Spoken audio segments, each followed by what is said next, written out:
Flora. Gosh, you little queen. I know. She's adorable. Here. I How love her. cute.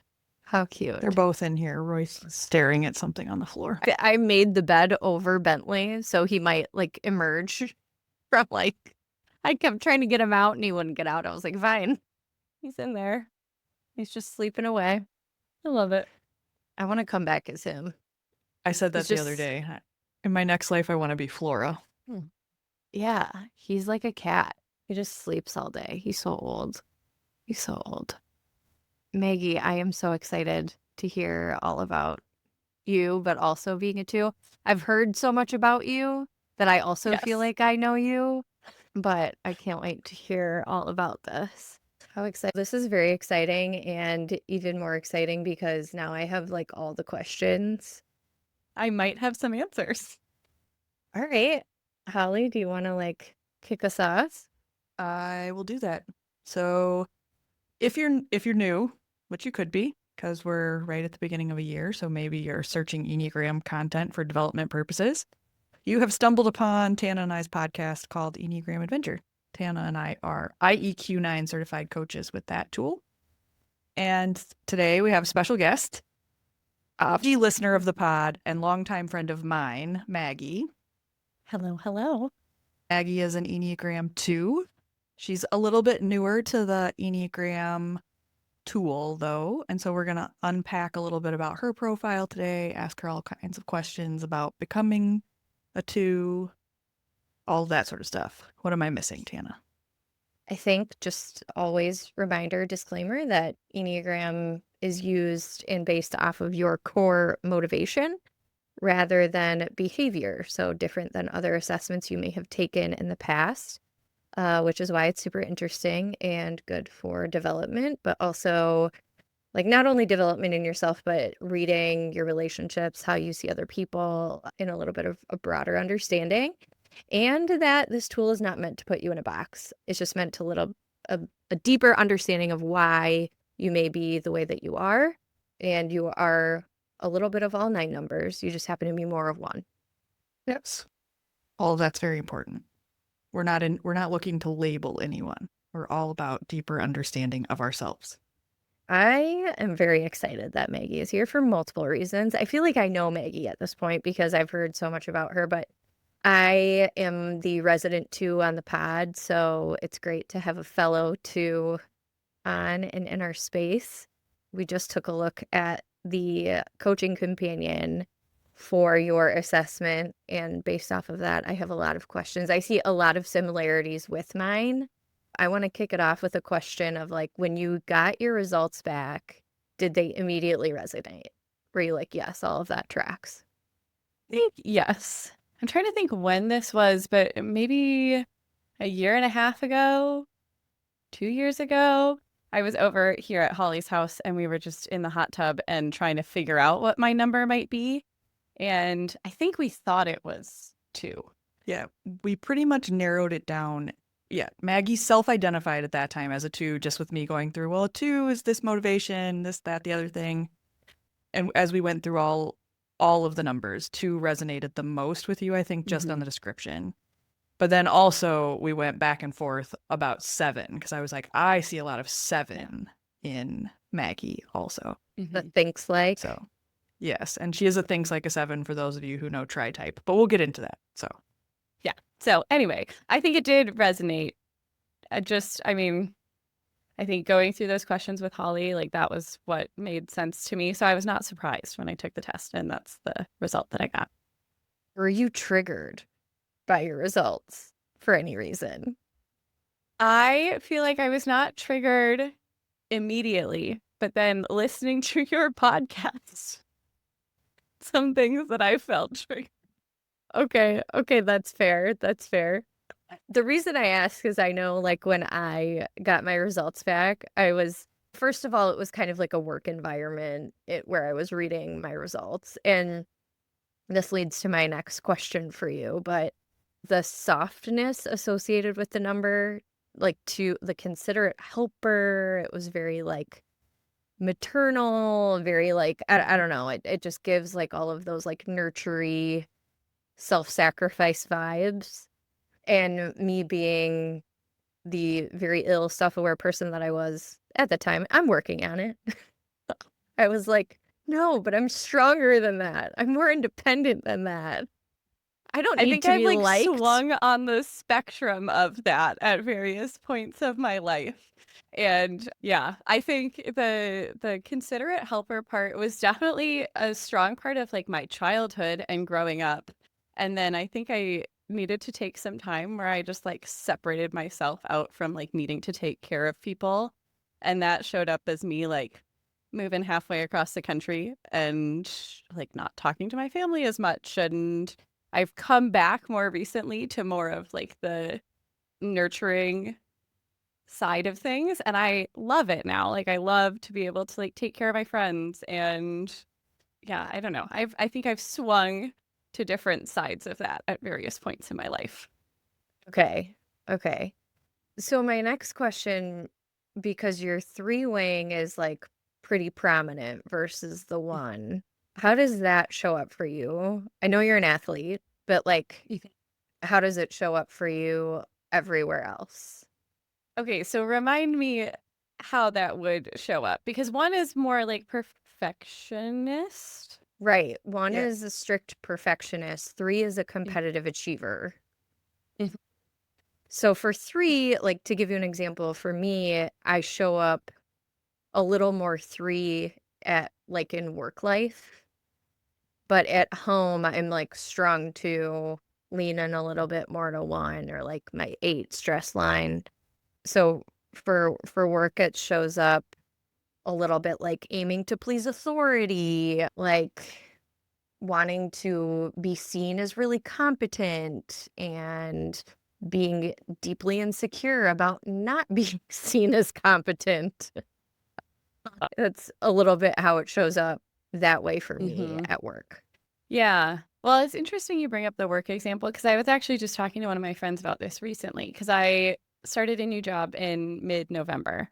And when I started this job, there were two other people in my same role who also started at the same time. And it's very similar to the first job that I had out of college in that way. The first job that I had out of college, it was like a college hire program. There were four of us that started at the same time. That one was different because at the end of a year, we all did have to compete with each other for jobs to continue working at that company. And so starting this job more recently in November, there is no like timeline of a year where I have to then compete with these other people to continue working for this company. But I have been having to remind myself, like, you don't need to compete with them. Ideally, everyone does great. It does not matter if it seems like one of them is having a closer relationship with your manager. You've still My got time. You're god, only a I month in. Maggie, me and you, we're the same. I have Yep. not ever heard Tana say those exact words. Yeah. Yeah, that's wild. That's wild. Okay. So, in kind of going back to this like discovery of your two, do you identify with a time in your life where you're like, "Yep, that's when that started?" I have been thinking about this, and I don't know that there was a specific time in my life. It just feels like the role I always had in our family. I have a twin sister and a younger sister, and I feel like my twin sister was always the like more wild, fun one. And then I always ended up in more of the role of like taking care of my younger sister and like just keeping the peace in the household, which also I have a pretty, what was it? Something about nine? Yeah, so in your tri type, you're a 2 Mhm. who thinks like a 7 and acts like a 9. Which makes sense to me, like thinking about growing up. I think, yeah, it was my role was like to take care of my younger sister and then keep everyone else calm. Like that's how I saw myself in our family. Interesting. Okay. Do you know what Enneagram type your siblings are, out of curiosity? I have no idea. I'm very curious. I want them to take the test and figure it out. Yeah. Yeah. Mhm. So, I have one sister who is a 9, and so Similar situation, but my sister was kind of like forced to be a little bit of a caregiver for me because she's 8 years older. Then ultimately, because she's 8 years older, she leaves, right, way earlier than I leave. So then I'm the one, like, kind of keeping the peace, and there's, like, a shift. I don't know if you listened to this episode, but we talked about how in adolescence and in kind of your, like, rebellious stage, whenever that was, it could have been high school, college, whenever, but that you showed up like your stress number. So for you and I, that's 8. So active controller, the challenger, it's like very direct, very, this is what it is. Do you resonate with that at all in terms of timing of your life? Yeah, so I remember that episode because I wasn't Danny on that episode. Mm-hmm. And she was like, I don't think I've had a rebellious stage. And I don't think of myself as really having one either. I guess if I did have a rebellious stage, it would be like when I was 25. But at that point, I saw it more of just like doing what I wanted with my life. And so it didn't feel like a phase so much as like I became comfortable with myself and what I wanted to do. And I just finally felt like I could do that. I think in that there have been parts of more directness, more eightness. I think in like, for example, like there was a time this summer where I was with a group of people. We were running a race in France and Yeah. I, yeah, big Like deal, what? 275 miles. It was like 38 hours. It was a really cool experience, but it was a group of 6 runners and 4 crew. And so the crew were like driving and supporting us. And it like logistically challenging when you're trying to manage that many people and you're trying to race and you're trying to do this in a foreign country. And we were just having some little like tiffs and I was getting tired of dealing with them. And so I asked everyone to have like a team meeting for a few minutes. This was also at like 3 a.m. And so we pulled off to the side of the road and I was like, I just need everyone to say exactly what they mean and take what everyone is saying exactly as it's being said and not further interpret it because I can't keep trying to like figure out what's going on here. I want to know what's happening and that's what's happening and we're not going to interpret it further. God, I And I love think that so much. yeah, that was a proud moment for me. But I think like that kind of energy has showed up more in my life in the last few years Mm-hmm. than it used to. And that I very much feels like healthy 8. Yes. Yeah. Yes. I've used that exact line so much in the last year of like, I need you to just tell me what you mean because Yes. I don't have like, actually, it came out in times where I was just like kind of exhausted. And I was Mhm. like, I do not have the energy to try and interpret what you're saying or doing or reading in between any lines right now. So I just need you to say what it is you're trying to tell me or Right. not tell me. Exactly. Like the vibe is off. Exactly. Like in that moment when you're with all those people, isn't it so exhausting because you can pick up on all the energy? Do you feel that? Yes. Yes. I'm like, oh, they're not happy. They're not Oh, happy. it's like But these why? little, yes, but why? But why? And what have I done? Right? Mm-hmm. Right. Or what do they think that I've done that maybe I did not do? Or maybe I did do it, but I had no idea that it was going to be impacting them because they didn't say anything. Right. Yes. It's really funny. I think it's I wonder a little bit about the age thing, right? Because I did definitely identify as more 8. Actually, one of my high school friends brought this up recently when we were talking about the podcast, and she's like, it's just so interesting to listen to because obviously I have a relationship with her now, but she told me that I kind of had this like fuck you energy back then Mhm. when it was like I didn't care what anyone thought about me. Like, I was gonna do whatever I wanted to do, and that was, like that was it. which is really interesting. So I was curious about that. And Holly, you probably know where I'm going with this around like soul child. So can you explain that a little bit? And then do want to talk a little bit about that because that's a big part of my two experience, I think. So soul child for 2, the idea is that, and not everybody resonates with this because Danny also doesn't resonate with this either. So that's part of why it's a theory as opposed to like an actual construct within the Enneagram. But the idea is that 2s go to 4 on their growth or security line. And so the idea is that you were on track to be a 4. That was sort of like your little being was like trending in that direction. And then something happened in your family or in your life that made you decide that that was not safe. That what was actually going to be safe for you was to show up in this helpful way, and to the way that you were going to be loved and validated and cared for in your family was through the sort of helpful nature, taking care of others, sacrificing yourself, that sort of thing. And that's how you got what you needed to survive your family. And 4 is like the creative. Yeah. So I have thought about this because I was like very emotional as a young child in ways that I'm like, I think about it now and I'm like, what made me like that?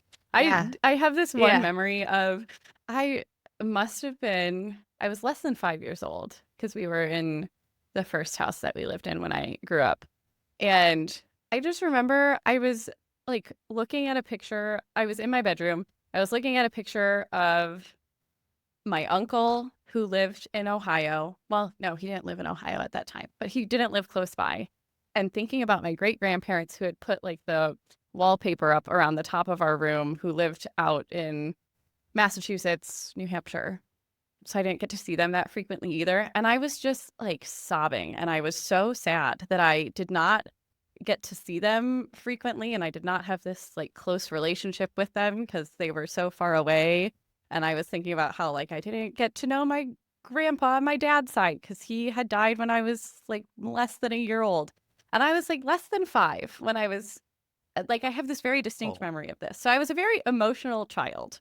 I also had the same kind of thing when we moved houses when I was 6 years old.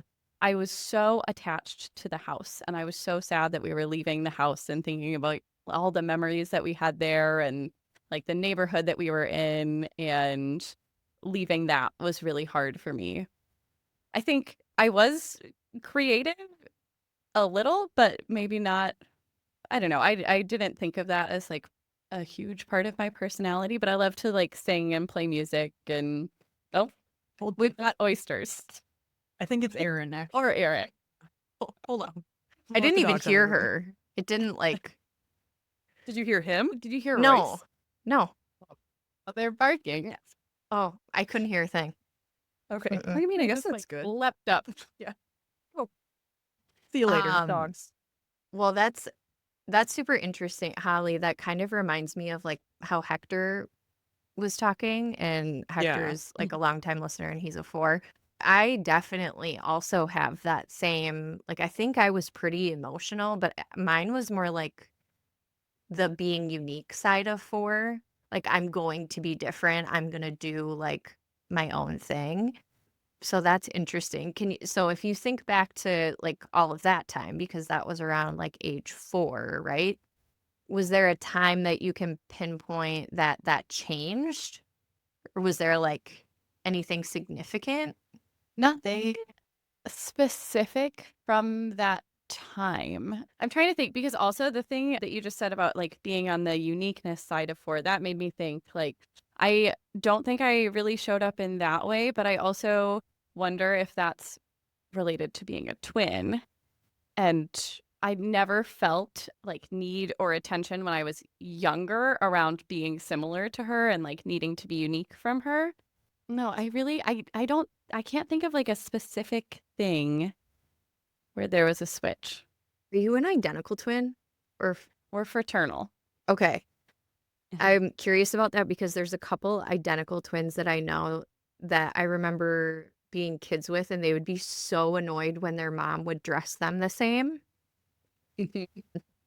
We were fine. Well, I won't speak for her. I was fine with it at the time. It was really when we got to like end of high school that we were like, we need to be separate people and go our separate ways and figure out how to be individuals. And I think we did. And then we got closer again after that. But I think, again, I don't want to speak for her, but I think that she felt more tension around needing to be separate and individual than I did. Got it. Interesting. Holly, I just had this recent experience with my oldest. So my oldest is 7. We were coming back from a Christmas thing and we drove by his school. He just starts sobbing, like sobbing uncontrollably.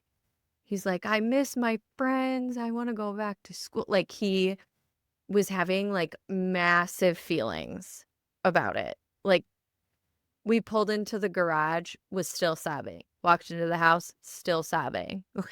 we So I was like, "Oh my God, like is there a chance that is there a chance you're not going to be a 2 or a 3?" There is a chance. There's always a Um, chance. I mean, but yeah. I mean, On the line theory, he definitely could go 4 because a lot of times on the lines you end up opposite your parents, and so that would be opposite of you. he does do some things where it's like school spirit day. He'll wear the school colors, but it won't be like the school apparel. With like Uniqueness. yes. He'll be like, I won't wear that, but I will wear Badger gear. And I'm like, okay, that's fine. That's fine. And he's now all of a sudden going through a phase of like, everyone else likes the Packers, so maybe I shouldn't.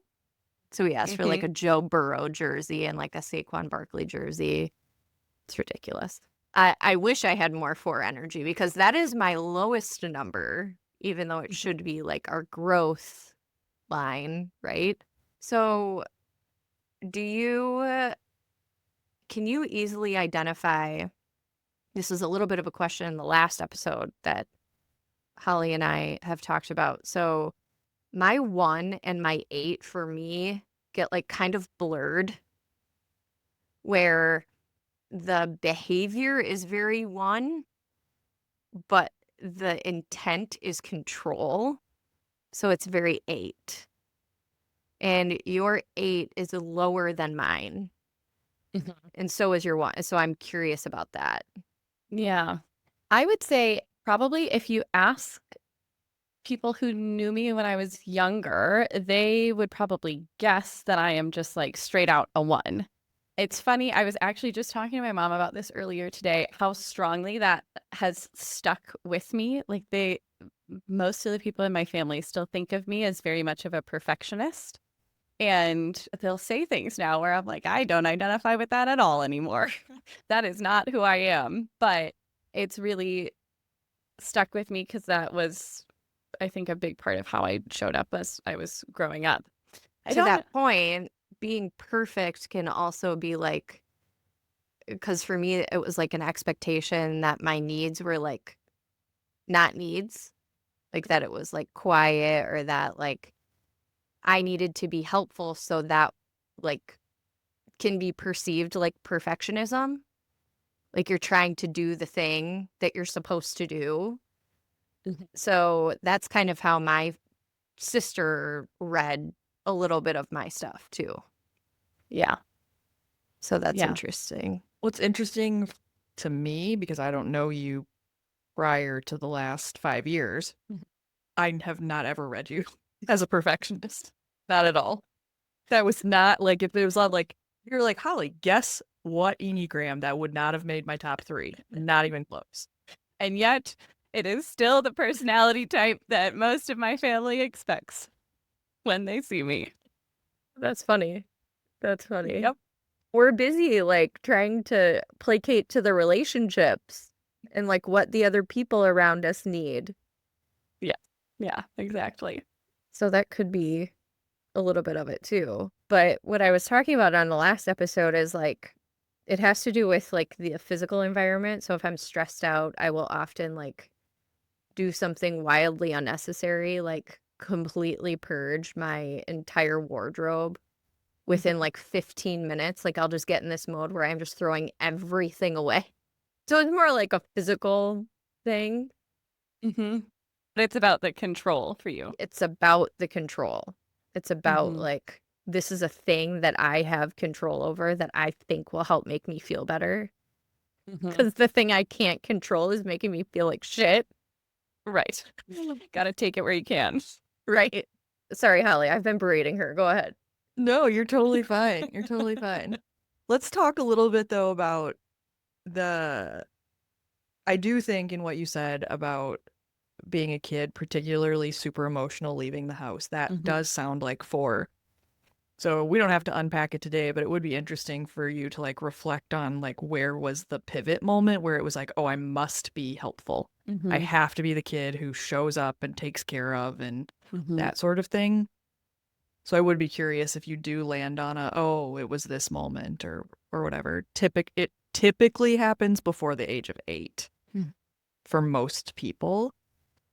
But I'm also curious about how much the idea of the lines resonate with you now.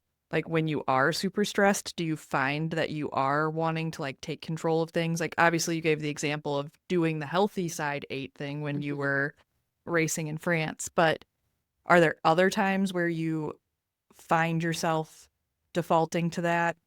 I know other twos talk about moving into the 8 when they're in conflict with a significant other Mm-hmm. or Danny. I often tell this story about when Danny and I were working together during COVID and there was a big project and she really like had to control that project Mm-hmm. because she was so stressed out over it. Mm-hmm. I'm not thinking of any like work examples. None are coming to mind. But again, like a family example, I think I do tend to take control in family settings when I'm stressed. Like I'm thinking about like family vacations and I'm like, okay, I know what everyone, I have a sense of what everyone wants and how we can get to that as a family. And it seems like no one else is planning these things. So I'm going to plan all the things and I'm going to make sure everyone's where they need to be. And I'm going to set the schedule. And so I can understand that sense of control in those kind of situations. But then I feel really guilty for doing it.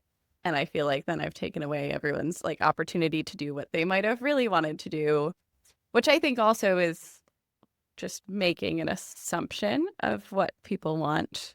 And I know, Tana, if you've talked about this before on the podcast, like it's not always helpful just to like make an assumption and then take care of that thing. That might not be what people actually need or want. Yeah, that's like you keep giving these examples that I've like literally done, like or experienced. Like I was on a bachelorette party one time and there was no real agenda. Like we knew we were Mm-hmm. going downtown area.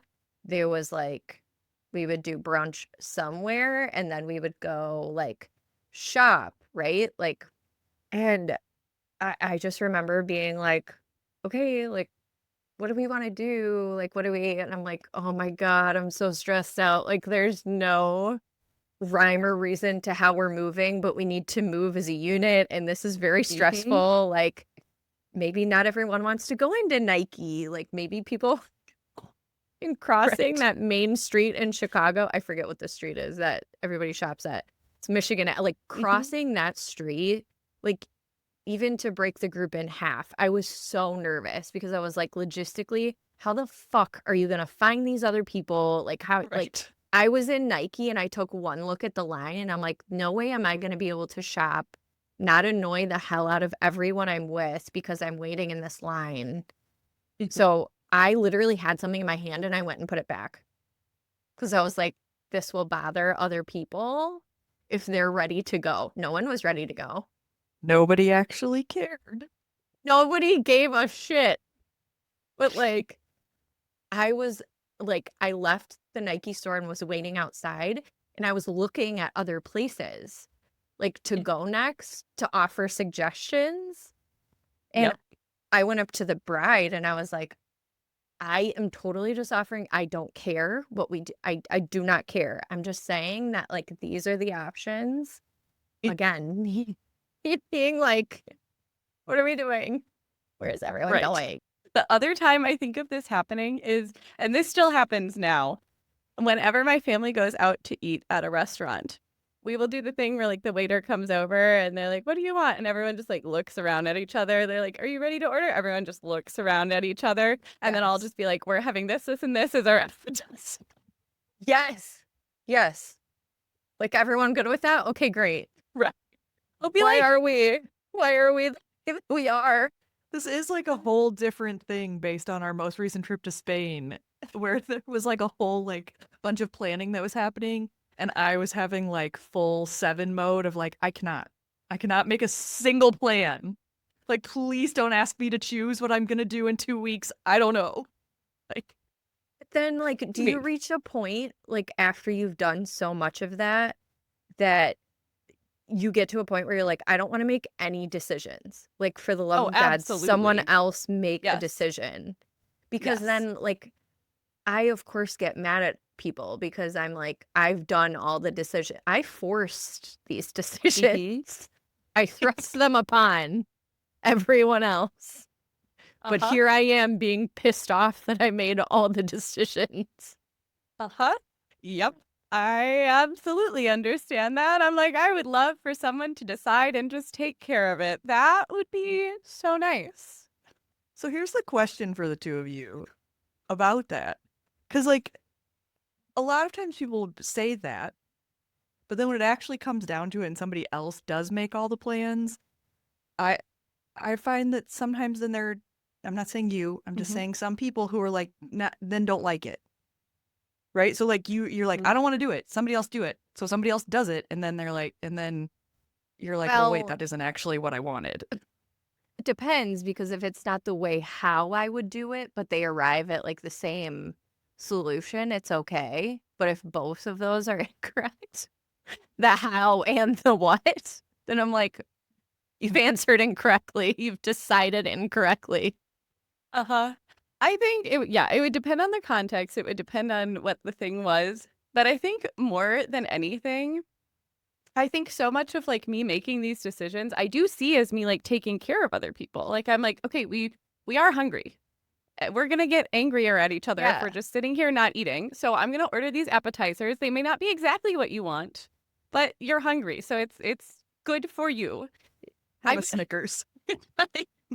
And I think if I like truly like handed over the reins, someone else like do the planning, make the decisions, make the thing happen. I I think it would just feel nice to be like, oh, someone is doing the caring part, and I can just accept that as them caring, and even if it's not exactly what I wanted. Yeah. Again, it would depend on the context. I'd be like, it's still nice. Yeah.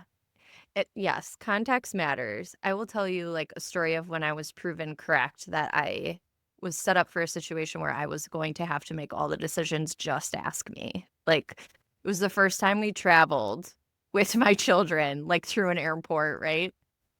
And my husband is not a traveler. He is many things. He's good at a lot of things. Traveling is not one of them.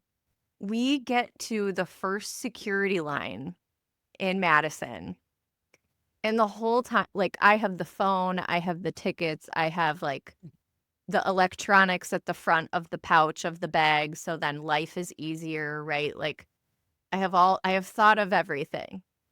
We walk up to security and he's like standing in front of me with one of our children, and he's looking at me and he's like, so like, what do I do? And there's someone quite literally yelling instructions at you. Like, take your shoes off, take and I'm like, what?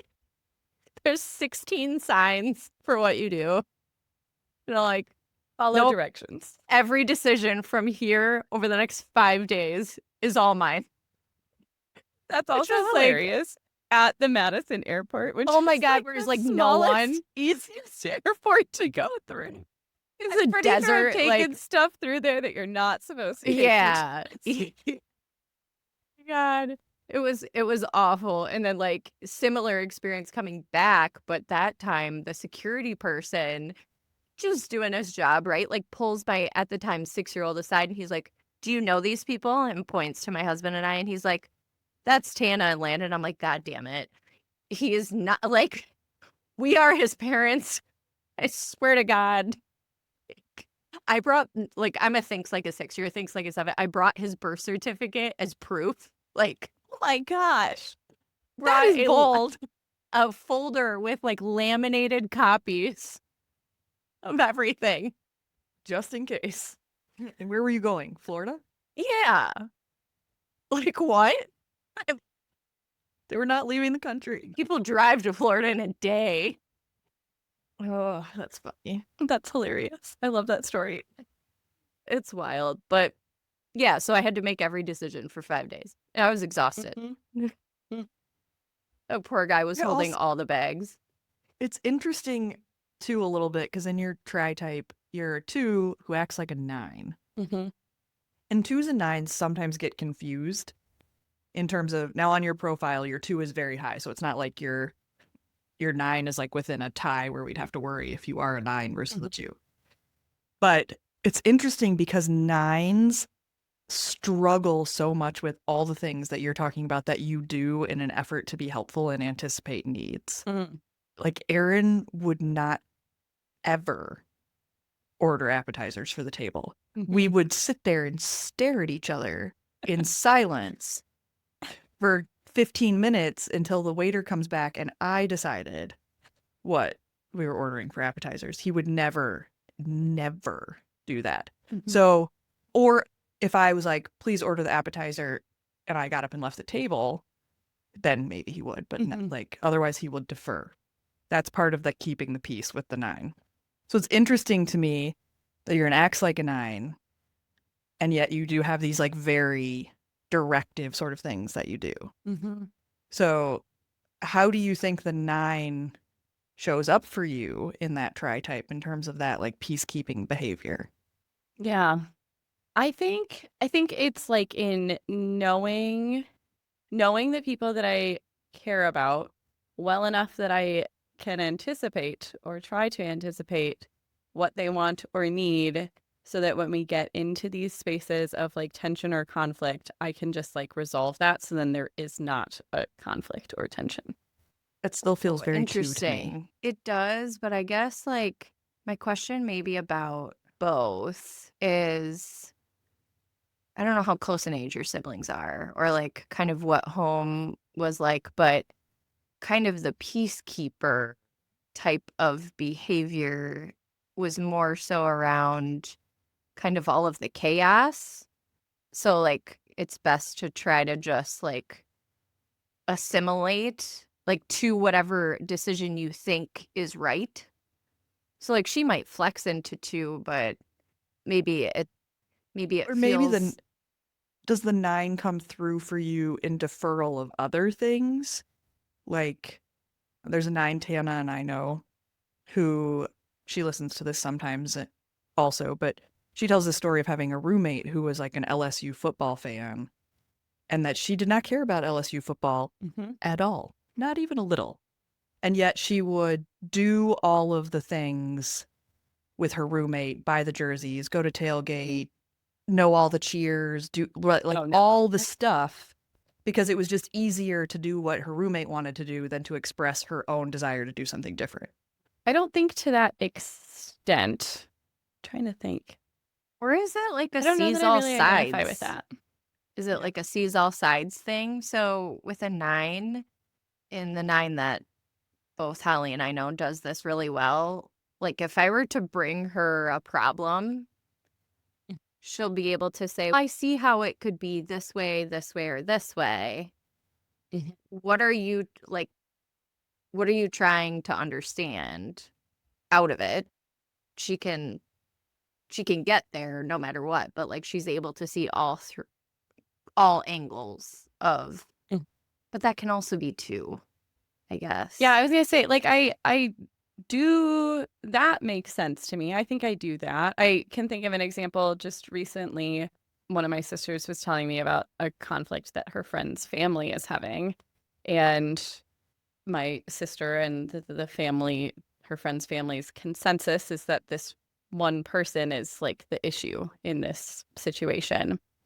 And hearing her talk about it, I was like, well, do you think that this one person is just like hurting and they just need someone to be like, are you okay? Like, can we help you? Like, what do you need? And that was like not a thought that it seemed had crossed my sister or her friends' families' minds. So I can understand that, but that also feels too to me of like, Yeah. yeah. Well, all the language you just said reads a little bit too. And also, I don't know if you resonate with this at all, but sometimes, like, if there is someone that's being, left out, or like somebody that we perceive to be like being bullied, or being like, Yeah. I have a particular affinity. That's something that I've always gotten feedback on, even when I was a kid. Like, if I saw the person in the corner, Yeah. I would be like, oh, hey, do you want to cut? Like, do you want to join us? Do you want to do this? But all the language you just use is like, well, maybe they need somebody to ask if they need Yeah. help. Like, that's very too. Mm-hmm. Do you find yourself apathetic ever? Like about other people or Just like, Holly, can you describe that a little bit better? I think of it like that, particularly in the nine kind of behavior space. When nines are particularly apathetic, it's like, it's a little of the like, why bother? Mhm. I'm just gonna like rot on the couch all day Mhm. because nothing I'm gonna do is gonna make a difference. And it's just like a full disengagement from life. No, I don't think so. I do get the feeling sometimes of like nothing that I'm doing is going to make a difference. And I feel this more in like a workspace because I work on like maternal health research. And ideally, there are a lot of things about our healthcare system that I would like to change to make better outcomes for moms and children. And sometimes I'm like, there's so much that needs to change that no matter what I do, it's not going to make a difference. But I don't think I get apathetic when I have that feeling. I don't think I disengage. I think I just get sad. Sounds It's high accurate. feeling. Yeah, it's high feeling. But you also were you were like almost tied action feeling in your profile, Mhm. which is another thing we can unpack at another day, which in that not all twos, often twos, Danny is a two that's feeling action. So Mhm. feels first, then acts. Mhm. So you're slightly opposite. They're almost tied, but your action was just very slightly higher, which is like take an action, have a feeling. Okay. Whereas for me, I'm a think, then feel, then act. And I think, Tana, you're a feel, think, act. Mhm. So it is interesting. Do you feel like you have to feel about something before you do it, or do you do something and then have the feeling? I think I do something and then have the feeling. And I think sometimes I try to ignore the feeling. So that's actually one of my goals for 2026 with New Year's coming up. I just feel all of the feelings and not try to rush through them. But no, I think I do have to act first and then I have the feeling. Okay. It could be It's a very little close. nine. Yeah. That could be a little nine. Nines tend, that might be where it comes in for Mhm. you in terms of nine behavior, because nines do often take, not all of them, but Aaron, for example, can be very action oriented and put that first, but sometimes it's not always right action or prioritized action. It's just action for the sake of action. Yeah. That could be, Yeah. and it's a little three, right? Like, feelings aren't efficient if you're trying to act first. So Right. it's the thing you maybe don't want to deal with. But also, as twos, feelings are a burden. Mhm. So Yeah. I have an example about this from very recently of feelings being inefficient. I was just in a car crash recently, oh like my a God. few weeks ago.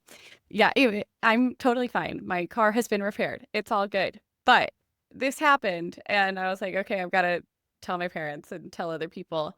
And so I like called them to update them and they were like, you don't seem like angry or upset at all. And I was like, no, I have no feelings about this. Now I just have to call my insurance company and deal with it.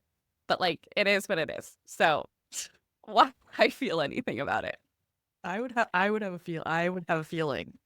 That's a place where I definitely would have feelings. I would be Like, was this shocked, angry, annoyed. yeah, Yeah. yeah. Yeah. Someone T-boned me. So it was like, it was not my fault. There was quite a bit of damage to my car. But I was like, you know what? It happens. Now I just My have to deal with God. it. Yeah, yeah. You know, like in all honesty, something that's super messed up for me to think about is like, I think if I were in that instance, depending, if my kids were in the car, I'd probably go full 8 and like be super pissed off. If it were just me, I'd be like, "Are you okay? Like, what happened? Why did that happen? Are you well?" Well, I think that it was this like 81-year-old man. He was Oh, yeah. not doing well. And so then I was like trying to help him out, like help take care of him Oh my after it God, I would happened. have So I was like, well, so many sad feelings. I feel like, thank God this happened to me and not someone else that was gonna be mean to him, God forbid. right, exactly. What? I can't be angry or upset about that. It's fine. I'm good. The car will be fine. It's just a thing. Yes. It's an object that I Yes. own. It's fine.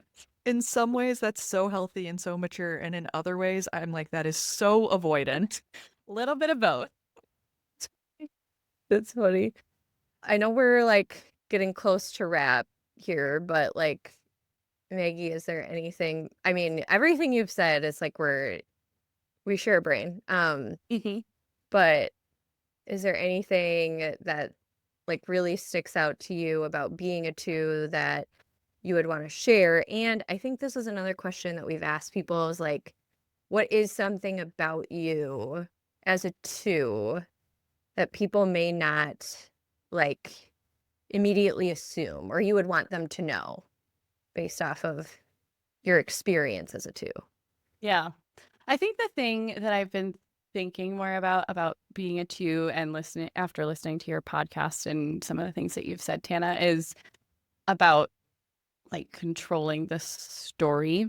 And so I've been trying to think about that more and like the narrative of the different things that are happening in my life and telling the full picture to other people. And I think sometimes that, at least in this stage, requires them asking me more. And so I think I get that more in some relationships than others. But that's something that I've been thinking about more is like, how can I let go of some of that control of the story and just tell the full picture of how things have happened and my part in them and other people's part in them. I'm not sure that that fully answers your question, but that's one thing that I've been thinking of after listening to you two and some of the things that you've said on previous Yes. episodes. So, It does. I think we as 2s do a lot of asking about other people. Oh, Bentley has emerged. Sorry. I think we do a lot of asking about other people, and we don't do a really good job of leaving a lot of room for people to ask about us. Like somehow we end up flipping the conversation back right. to the Yeah, you other guys are person. really good at flipping it back to the other person. Yeah. Yeah. Mm-hmm. Don't look at me. Don't look at me. Look at yourself, right? It's like we asked about you. Like it's easier that way as a 2. I think it's a good call. Is Yeah. as we go into a new year. That's something I could actually pay more attention to as well. Holly, anything you want to ask before we wrap? Don't have any big questions, but I think we definitely need to do a follow-up one to learn about how it went with your feelings and your new resolution. But also just as you like learn more about your Enneagram and things like that, if you have any revelations. So one would love to have you come back at some point. Or if we ever do if we try one of our panel podcasts in the future. That'd be great. Yeah. Love it. Exciting. Yes. Yeah, and what we touched on our last episode about the idea of the 5-2-8 connection thing. I also think I would love to talk about that more sometime with other 2s and Mhm. 8s. Yeah. That would be great. we talked in our last episode about the 5, 2s, and 8s experience the world through connection, right, Holly? Yeah. And I resonate with that because we're talking about how I tend to have much deeper relationships with 5s, 2s, and 8s. Yeah. And And then as we were unpacking that, I was like, wait, yeah, me too. Yeah, same. Same. Interesting. There's a connection. Literally. I'm so glad I got to meet you. Thank you for taking the time to do this. And Me I'm so too. glad Thank to you for know having my me.